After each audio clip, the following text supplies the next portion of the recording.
Hey there, welcome back to Manotick StringWorks. Glad to have you here. So please remember to like and subscribe for more video content. Hey there, welcome to Manotick StringWorks. Glad you're here. So today I thought I'd make a short video discussing whether or not to use imperial or metric measurements when you're measuring the string height on your guitar or your bass, or even neck relief, pickup height, that kind of thing. So I'll tell you what I use, and it's Imperial. And not just because I'm in Canada or North America. Canada actually uses metric as the standard. But of course we use both here, Imperial and metric, all the time. So why would I use Imperial versus metric to measure guitar string height and other measurements on the guitar? Well, it comes down to a simple fact that a 64th of an inch is a smaller increment than a millimeter or even a half millimeter. So you actually get a finer measurement, and you can still read it, the markings on a gauge like this. So this gauge will have markings in 64ths, and sorry, it's a little harder to see here, right? 64ths of an inch here. And if you flip it over that way, then you're going to get the same thing, but you're going to get millimeters right there. Again, I'll try and, it's a little better. You also have thousandths of an inch along the bottom. These are kind of nice to use. They're easy to spot. So this gauge does both. But if you look at it really close, and I'll take a shot of it and show you, these measurements in 64ths on this side, sorry, they're actually much tinier than in millimeters. So you can get a finer measurement and still see it with your eye. Maybe use a magnifying glass a little bit, but you can still see it with the naked eye. Now I've made up gauges. If you've watched my videos, you know. So I've got a 5/64 thick gauge here and a 6/64. I've got a 4/64, and I use these for pickups, 3/32. And this just allows me to do setups without having to pull out the measuring gauge. But these are calibrated in 64ths. One, because I can get the rods in that measurement, but it's a measurement I know that's more accurate. So let's have a look at the guitar, and I'll show you what I mean. I actually spent a little time on an Excel spreadsheet, and I made this chart. So it's a measurement conversion chart. So we have fraction, decimal, and millimeters. So the decimal is thousandths of an inch, and I'll put a link to this or put it up as a screenshot so you can have a look at it.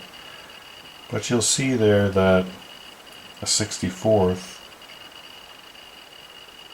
is the smallest measurement I have on that sheet, which is 0.397 millimeters. So that's less than half a millimeter. So it's a smaller increment, even than a half millimeter, which is very hard to see on a ruler, and very hard to find sometimes a ruler that has that calibration.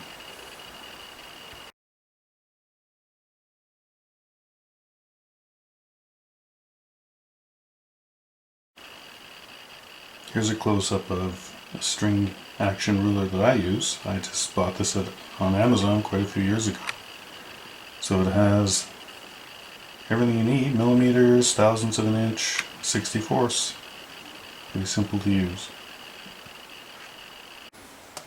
Now when you measure the string height on a guitar, I use my gauges, but if you use one of these string action rulers, so this is 64ths. So on this Les Paul style guitar, we'll do it on the 12th fret, and I like to see 4/64ths at the 12th fret. So you can do that using this string action ruler. Now you can also use,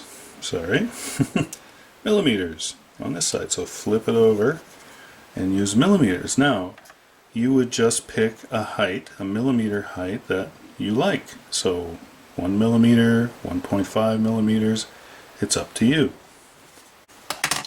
So you can see on the chart that 4/64ths, which is 1/16, is 63 thousandths, or 1.588 millimeters. So it's not an actual straight conversion, but if you like 4/64 as a string height, if you used 1.5 millimeters, you'd be pretty close. So I think that's how you can use a chart like this as well, right? If you want to try and figure out, you know, if we go to 5/64, let's say for a bass or an acoustic guitar, 1.984 millimeters. Well, I would call that 2, right? So if you set it up at 2 millimeters, it should work just as well. Now, what I also like about these string action gauges here is they have calibrations here in this side in thousandths of an inch and this side in millimeters in 1/4 millimeter increments. So what's nice is because it's shaded in, it's a little box, sometimes it's easier to see where the string will hit, you know, underneath the gauge, in between the fret and the gauge. So I like using those too. And here I just punched in thousandths. About 4/64 is about 60 thousandths. 5 is about 80 thousandths, you know, approximately. So if I wanted to do 4/64, I would just use this mark right here, and I would use that. And if that's easier to see, then great, and I just use that. Same thing if you like 1.5 millimeters, right there, you would use that as your gauge. So really it's up to you. There's no real difference, it's just choosing a system that you prefer, metric or imperial, and what you're used to, I guess, right?